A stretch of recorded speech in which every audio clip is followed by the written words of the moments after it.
A lot of people spend a lot of their time trying to convert people to listen to podcasts that aren't converted. People that are on social media love social media. People that are out networking, they're doing something else.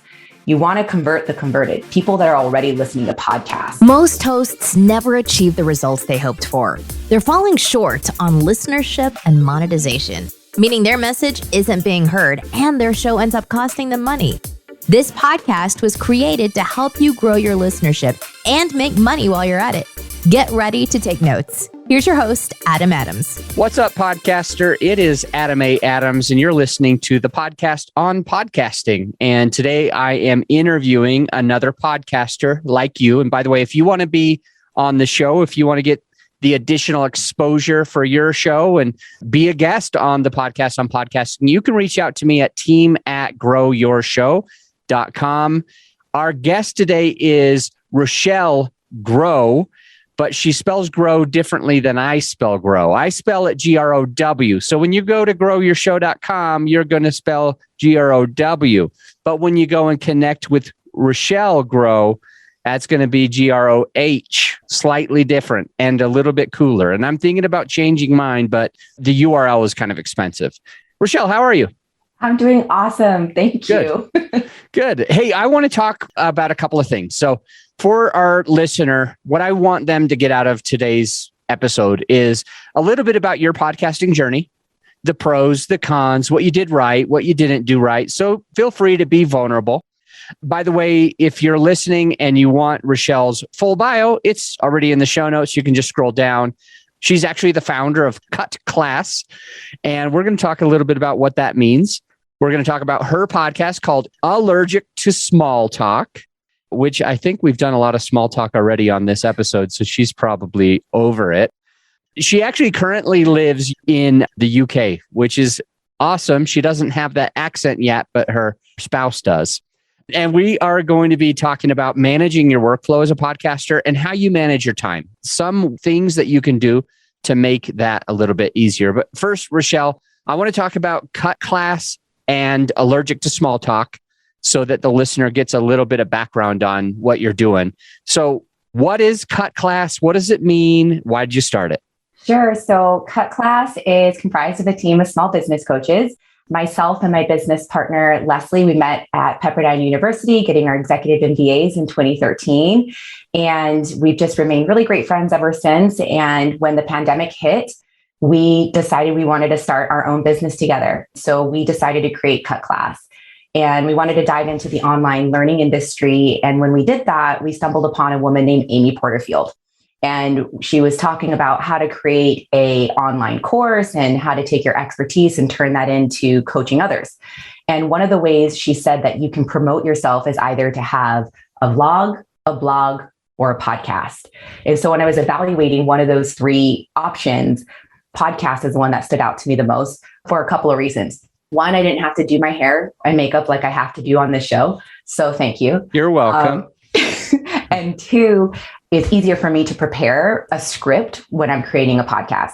At the time, because I was such a green podcaster, I wasn't really comfortable, like kind of rolling with the flow and kind of going with an organic conversation. It actually kind of made me a bit uncomfortable. So I thought the podcast would be a great way for me to promote and also educate my audience on what I do with Cut Class. So Cut Class is meant for people that don't want to spend $150,000 on their education, but instead they can skip class or cut class with you and learn how to still make a whole bunch of money. Is your podcast, is it along the same lines? Does it help serve the same avatar that you would have in your business? Yeah, 100%. So I focus on teaching small business owners how to grow their business through business networking. And so that's kind of the reason behind the podcast name, Allergic to Small Talk. A lot of people that go out networking will say, God, I like to network, but I just don't want to do the small talk. So I named my podcast Allergic to Small Talk, and my business partner named her podcast Out to Launch, because she specifically teaches people to ditch their 9 to 5 to start their own business. And so what we teach on both of our podcasts is relative to exactly what we offer in our coaching session. So it's literally like bite-sized chunks broken down over a podcast. That's cool that each of you started a podcast. I wouldn't have expected that. And they have different names. And I'm curious, because you run a business together, are you a pretty regular guest on her podcast and vice versa? That's a really great question. And no, we're not actually. I think since we've started our podcast, we've been a guest maybe on each other's podcast, maybe twice. So yeah, we kind of stay clear of each other's podcasts, not for any particular reason, but we just haven't really done any crossover really. Yeah. And you said, Amy Porterfield said you have to have a blog or something else. Can you say that again? Or a podcast? Yeah. A blog, a vlog, or a podcast. And you chose podcast. And the reason why is because you wanted to have those conversations, or can you say that reason one more time? The main, a couple of the reasons was, one, it was a lot easier for me to get ready to do a podcast versus a blog because I wasn't comfortable writing. At the time, it wasn't my strong suit. I've gotten much better at writing, so I can actually write blogs and write my descriptions for my podcast. And the second was a vlog, which is kind of a combination between a podcast and a blog. And I was like, well, I don't want to get ready. And I'm also not ready to kind of spit out organic content in front of a video. And I just thought that would be so much more taxing, editing wise, lighting wise. I wasn't ready for that yet. So podcasts cut out a couple of elements of that organic conversation that I would need to have with a camera. And I also didn't need to get ready with hair and makeup for delivering a podcast. Okay. And what have you learned? Is it harder than you thought it was going to be, or easier than you thought it was going to be? Definitely, it was a lot harder than I thought it was going to be. I think for a couple of reasons. One, I really underestimated the workflow that goes into the production and post-production of an episode. We, as listeners, hear maybe 30 minutes to 1 hour of a show that typically it takes a good 2 to maybe 4 hours from pre-production all the way to post-production when it hits your ears.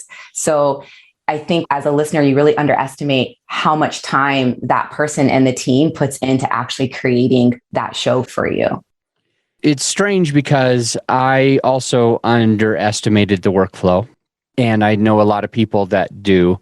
I think that's interesting. And then you mentioned something like it takes 4 hours from start to finish, and it takes my team way longer. I think we spend probably at least, just on the editing, probably at least 4 hours. And then I have another team that does the show notes, and they spend a couple of hours to make sure that the show notes are good.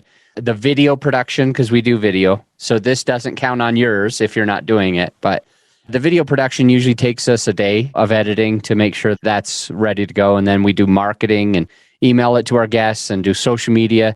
When we have clients and we do all that stuff for them, it ends up taking almost 3 days worth of work to do one 30, 40, 50-minute episode. But I definitely underestimated it in the beginning. And when I started, even with this company, when we very first founded the company, I wanted the prices to be as low as possible. And we kept losing money. And it was oh, okay, I'm definitely underestimating the workflow even now. So if you're listening, that is a good takeaway. Don't underestimate the workflow. There's a lot to do across the board. Rochelle, what else did you learn? I think you've published 40 episodes as we record it today. Is that right? Yeah. So what else have you learned, and how long did it take you to learn some of those lessons? Sure. So I definitely want to touch on understanding the different softwares that you need to record.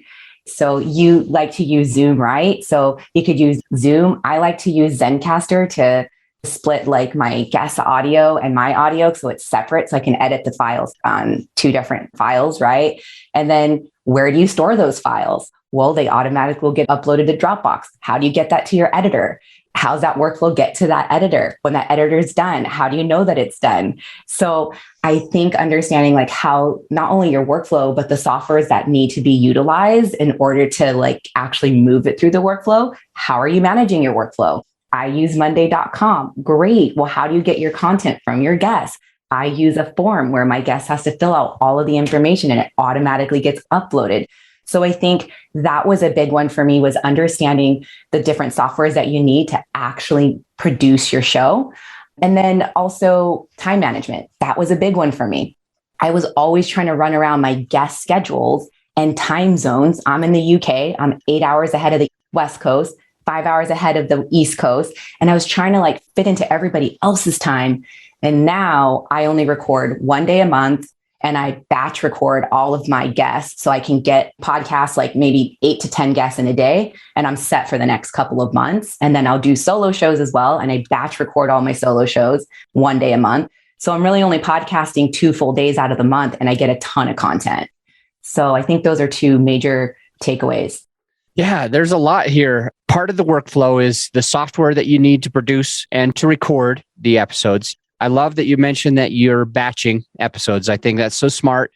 And one of our clients, he's extremely successful in his business, and he's been having a hard time like getting these podcast episodes out. And his team was talking to me and like, how do we get him to not always feel like he's behind the 8 ball? And I told him, here's what you got to do. Batch episodes. Have a day, one day a month, or maybe even one day a week where you're recording a couple.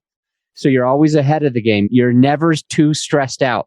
You could take a vacation. So that's 8 to 10 interviews you might do in one day, even though you're a totally different time zone than most of your people. So you're going above and beyond.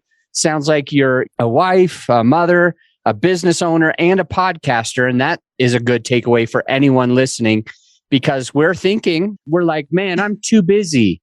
And it's like, well, she's in a different time zone, putting her kid to bed and then jumping on here with me and doing her own episodes as well. It's just, you've got to put that attention, and you've been doing a really good job, and especially doing all these interviews. You're doing your solo shows. And I think that's a good takeaway for the listener, because the interviews help you grow your podcast. The solos help you grow your influence. In my opinion, you need people to know who you are and what you do and what you stand for, where your line is in the sand. And you get that mostly from your solo episodes. So I love that you mentioned that. So I have a few questions. Tell us again, what is the software that you record quickly? Mm-hmm. This is like rapid fire round. Perfect. What do you record on? I record on Zencastr. Zencastr. We'll put that in the show notes. And then you said you still need to figure out a place once you've recorded it. Where are you going to store the file? Where do you store your files? As soon as I click like stop recording, it automatically uploads to Dropbox. How have you made it so that it can go to Dropbox when Zencastr and Dropbox aren't normally connected?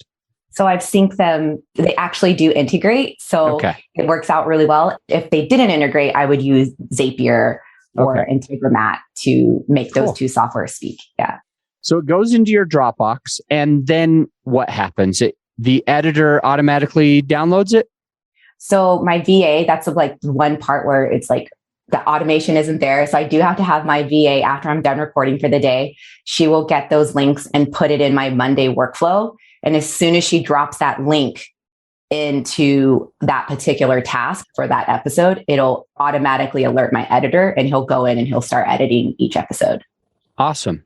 To clarify your Monday workflow, is this something that happens on Monday, or is it the website, monday.com?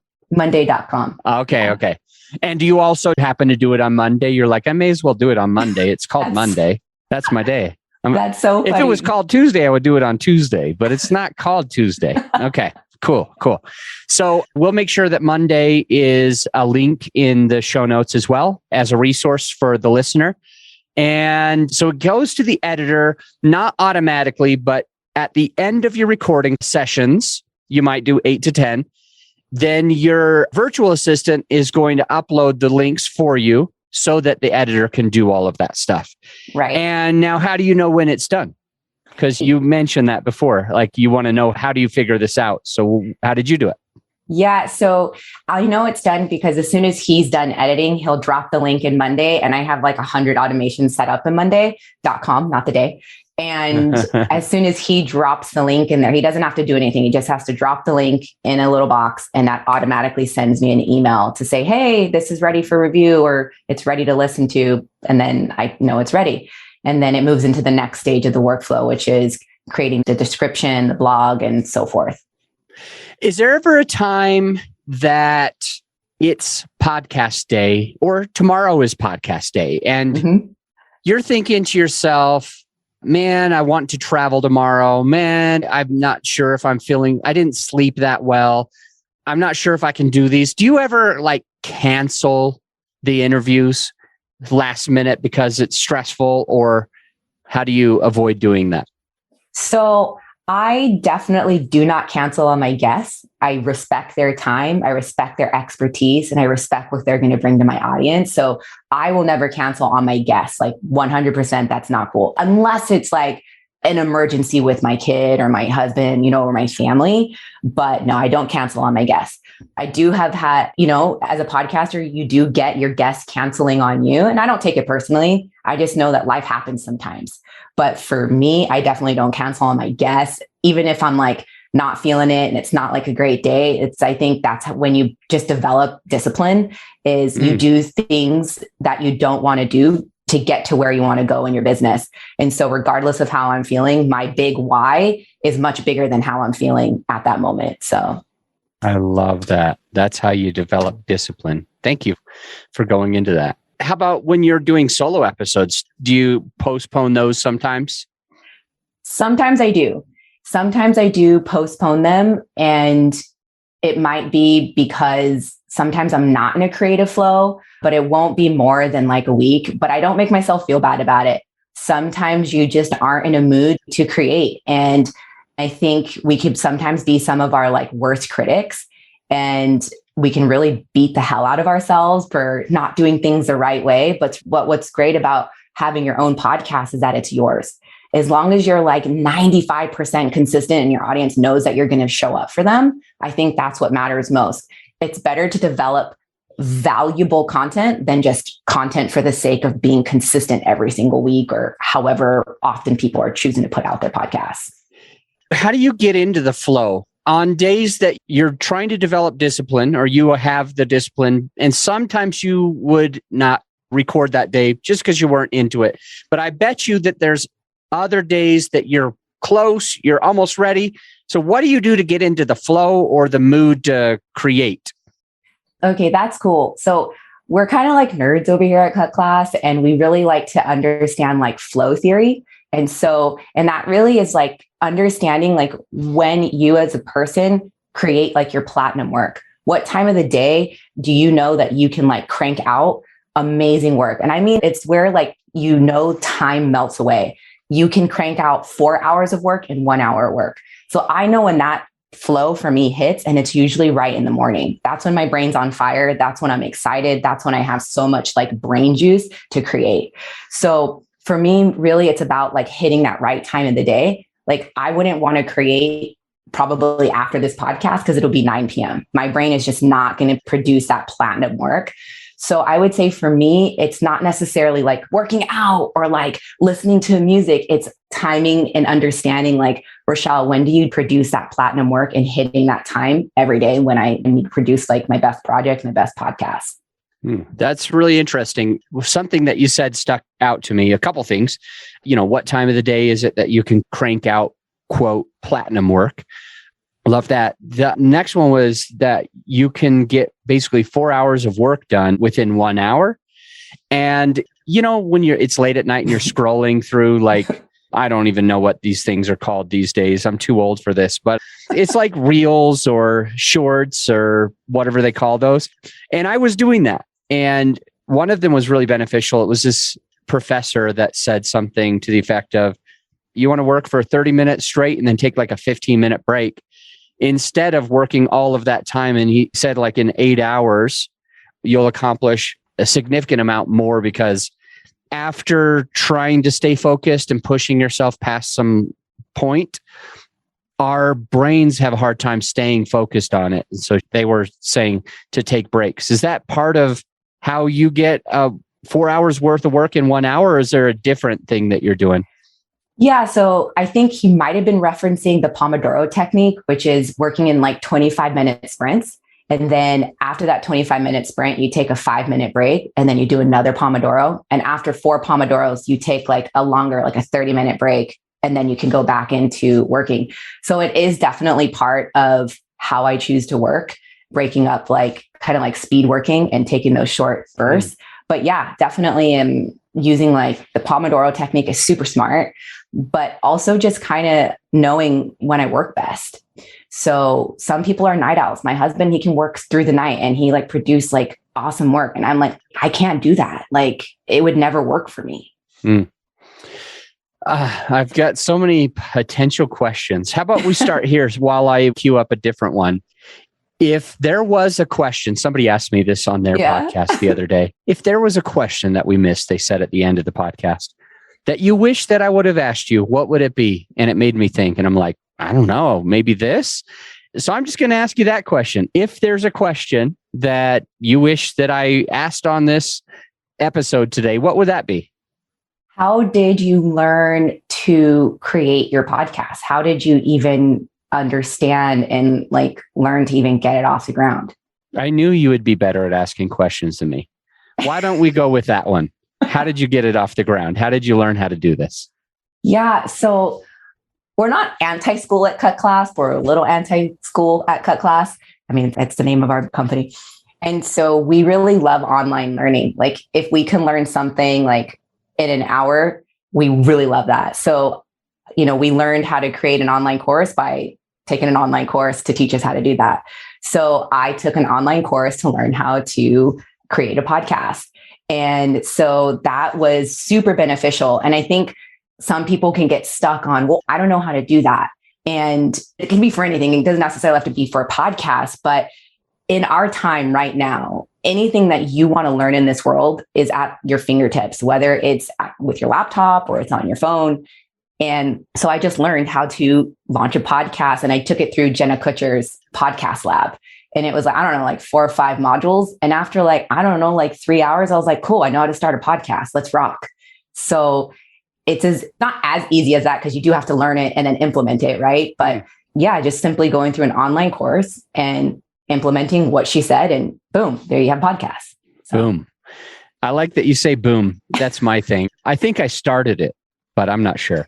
With Jenna's thing, there was like 5 modules. Do you remember what some of those were?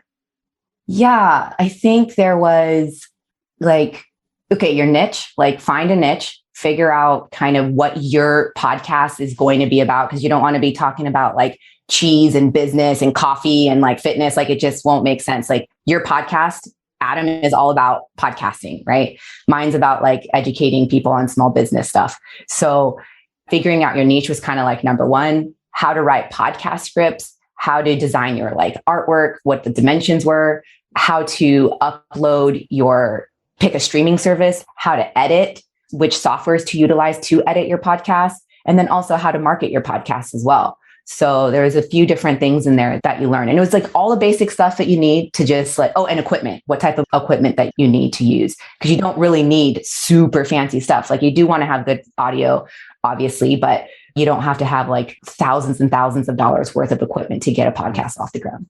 100%. What did you mean by podcast scripts? And how do you do that? Sure. So I still like to script my podcast. And that means like scripting, literally like writing out your script and like how you do your introduction, and then how you're going to actually walk your listeners through a workflow, not your workflow, excuse me, your podcast. So I like to break down my podcast either in steps or like sequences. And that helps me stay focused on solo shows specifically, to walk that listener through something I'm teaching them, or like just knowledge bombs. Like I like to break my podcast down in steps. I think it's a little bit easier for me, but it's also digestible for the listener. But I literally read my podcast, but I use different, fluctuations and pitches in my voice. So you don't really know I'm reading it, but I do need to have my podcast script still to this day. Strong takeaway there. The takeaway with the niche and drawing your line in the sand and standing for something and not having it about wine, cheese, podcasting, business, health, exercise, fitness, diets, keto, and everything else. It can be very helpful. So I like that, to niche down and speak to one person.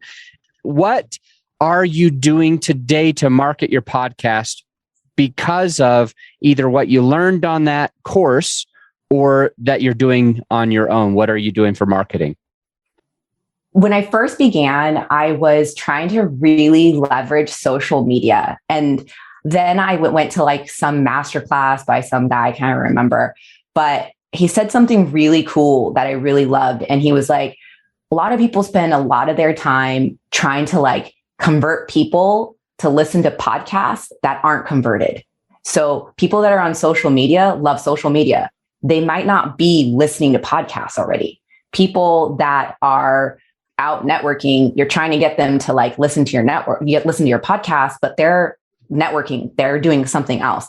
So he's like, you want to convert the converted, people that are already listening to podcasts. So what I've done is I'm still like promoting, yes, on social media, but it's not as much. And I am now doing a lot more guest podcasting because these people are already listening to podcasts. So I am marketing it, but I've kind of shifted it to people that are already converted. Hopefully that makes sense. To me, it makes 100% sense, and I love it. It's brilliant. So at first you were thinking, oh, I've got to leverage social media.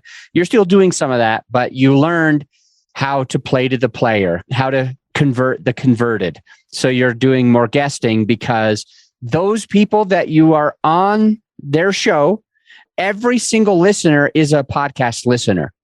Woohoo. So now it's pretty easy for them to go to your podcast.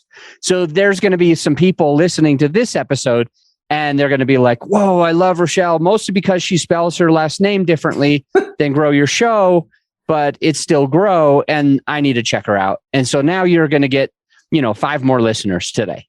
Is that? Perhaps. Yeah. Perhaps. Maybe 3,000. Maybe 3,000. Fingers crossed. No. I love it. That's really, really good. How about for equipment? Is there any pros or cons from, your journey of what mics to use, webcams, or other types of equipment that you need for a podcast? Sure. So I don't have video with my podcast. However, I do have good lighting. Hopefully you agree.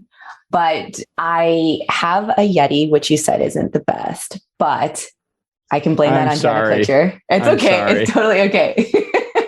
I don't, here, I'm sorry to cut you off. You brought up the Yeti and the Blue Yeti. I don't know how many times I've said it on this podcast.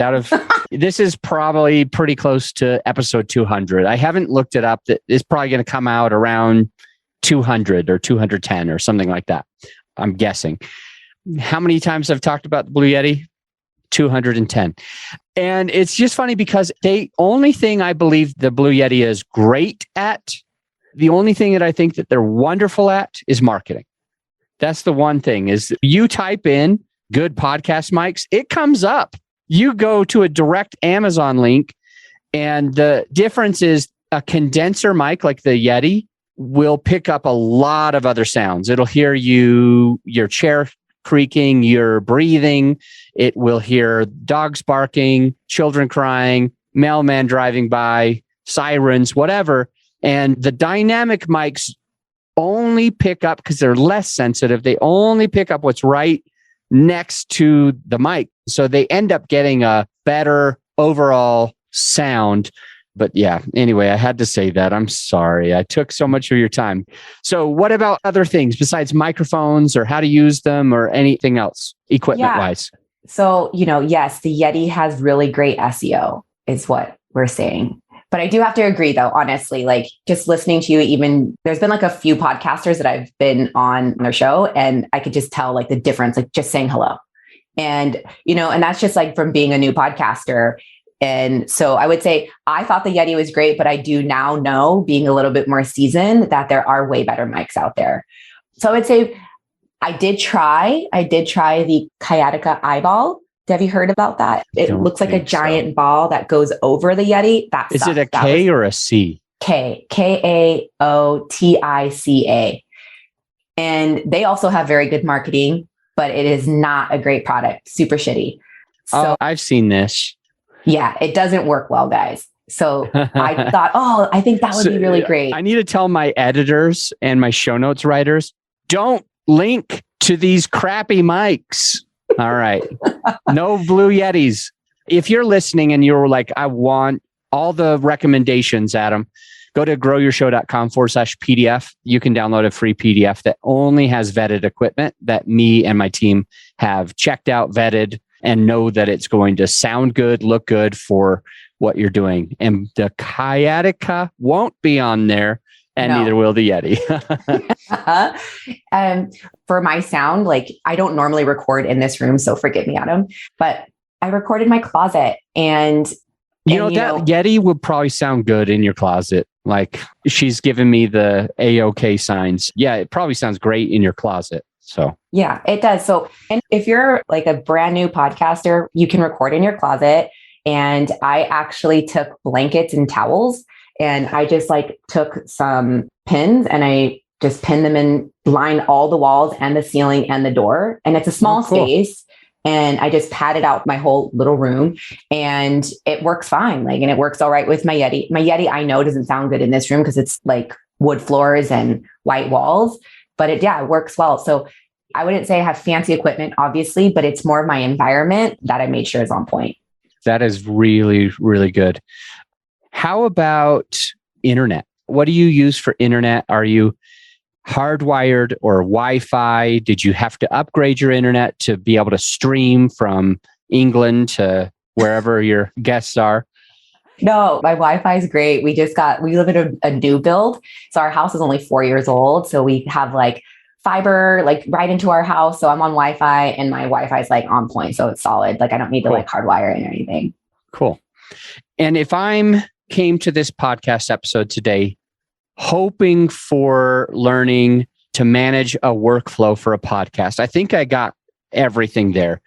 And I think you actually did talk a little bit about managing time and being able to get into your peak state so that you can do 4 hours of work within 1 hour. I think, though, we may have missed something, I'm guessing. So is there other ideas that you could pour into a new podcaster so that they're managing their time appropriately? Yeah, I would say I use Calendly to manage my calendar, and I'm very strict with when I record with my podcast guests. So it's on the second Tuesday every month, and I make that particular appointment on my Calendly blocked, and I will send that particular appointment link to a podcast guest if they're interested on being on my show. And if they can't make that date or that time, they could try to make the next month. If they can't make that time, they could try to make the next month. And I don't get any hard feelings about it or get bummed out about it, because at the end of the day, you need to protect yourself, your mental health, your time, and it's your show. You're not a meanie. You're not a jerk. You just have to make sure that you are actually managing your time. Otherwise, other people are going to manage your time, and it's going to really run you into the ground. And then podcasting won't be fun. And ultimately, podcasting should be fun. It should be about building relationships and getting knowledge and providing value for your audience. And if you aren't happy or stoked to create your show because you're bogged down with time, it's just not going to be fun, is it? It is not. And this is really insightful. And I'm glad that because we actually talked a little bit about this before we started recording, and I'm so glad that it came out because I felt like it was a very important point. The point that Rochelle's making is that we need to take charge of our time by time blocking. And she uses Calendly, where she might have, 10 or 12 available slots on only the first Tuesday of the month, instead of just trying to work with whomever and just filling in the gaps. Now, Rochelle, you learned this because you did it the other way in the beginning, didn't you? So can you go through a little bit of that? It was so messed up. Yeah. I was just like wanting to get like cool guests on my show. And I was like, yeah. Like, yeah. Whenever you're available, like whenever you're available, honey, you do dinner tonight. I got to interview a guest. No, son, you put yourself to sleep. I got to interview a guest today. Like, that's just crazy. Like I was driving myself crazy and I was just like, this isn't fun. Like, this is not cool. Like, I don't want to even do this anymore.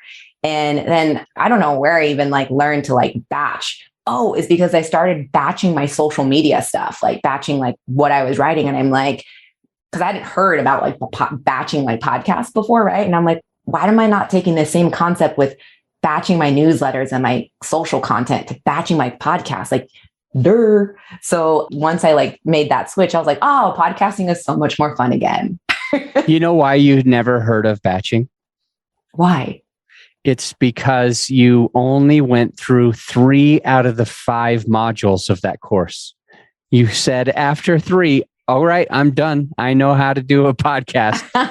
You missed that part. Or did you end up listening to the whole modules? Yeah, I like to get my money's worth. And I feel like I listened to the whole thing, but maybe like I never mentioned it.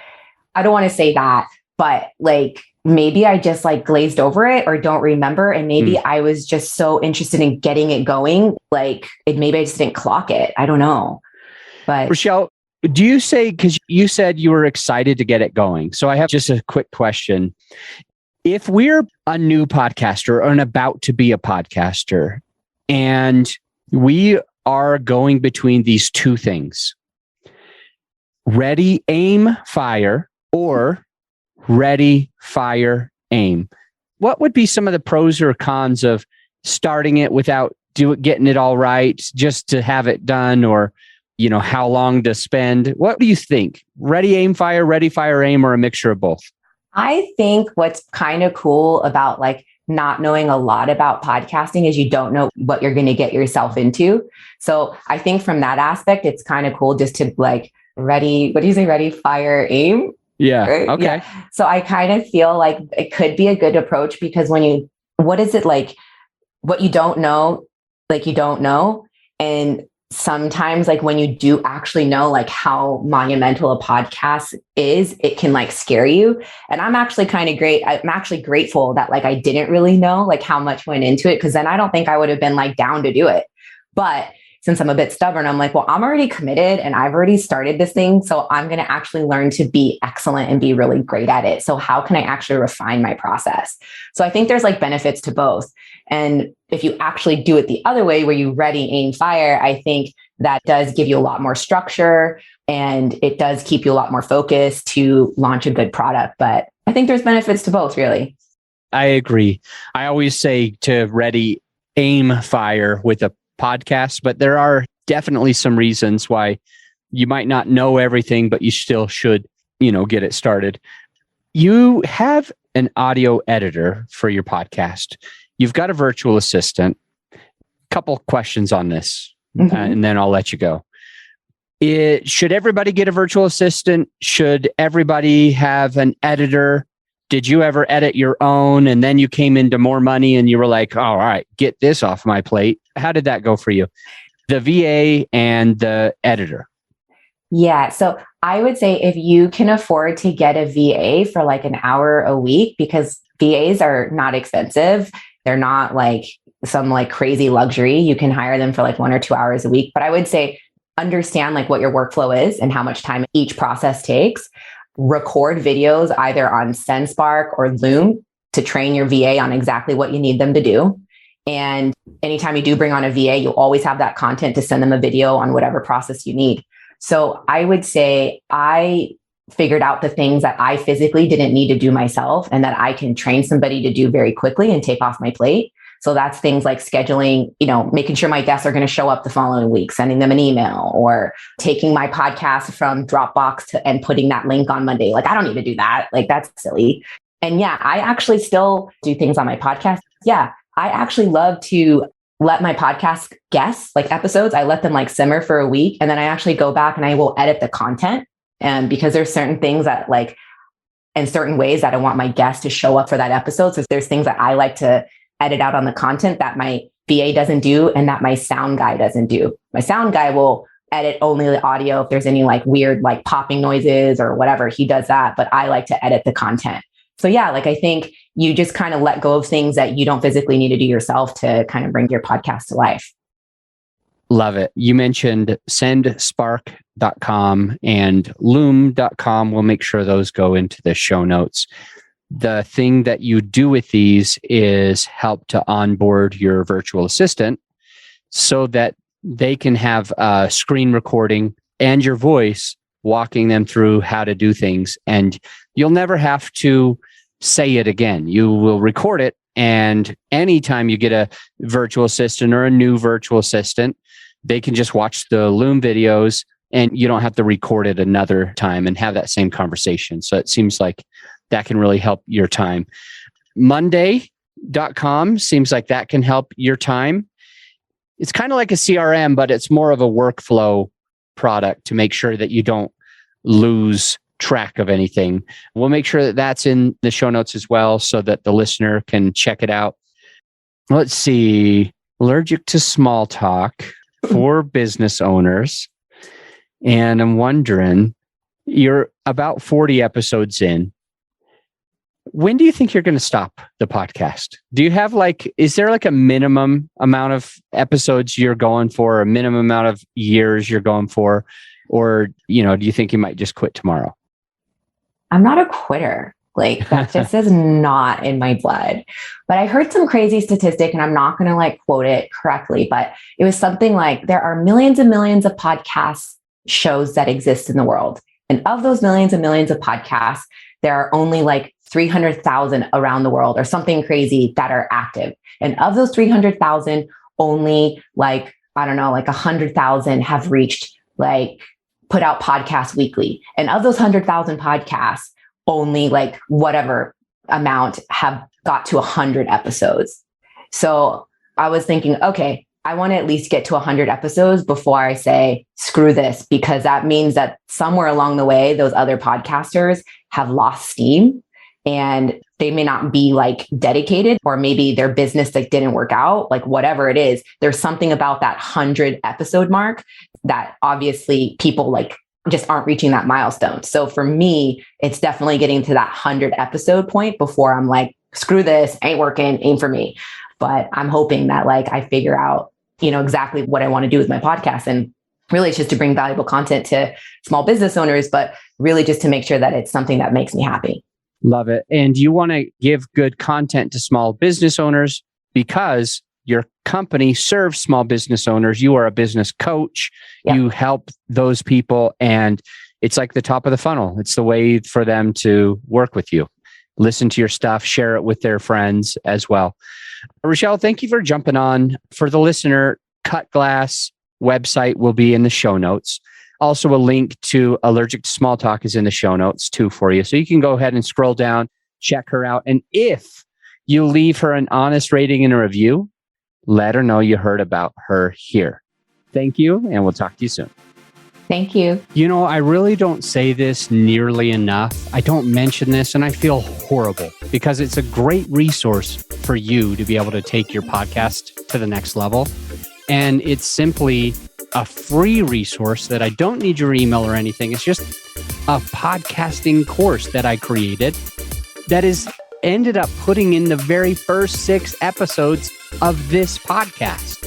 So if you haven't checked it out, definitely going to want to just check out those first 6 episodes, see how they can help you improve your podcast, get in front of more people, and have a better result where you're making more money through the podcast, etc. So much can happen after you listen through episodes 1, 2, 3, 4, 5, and 6. So if you haven't done it, go do it now.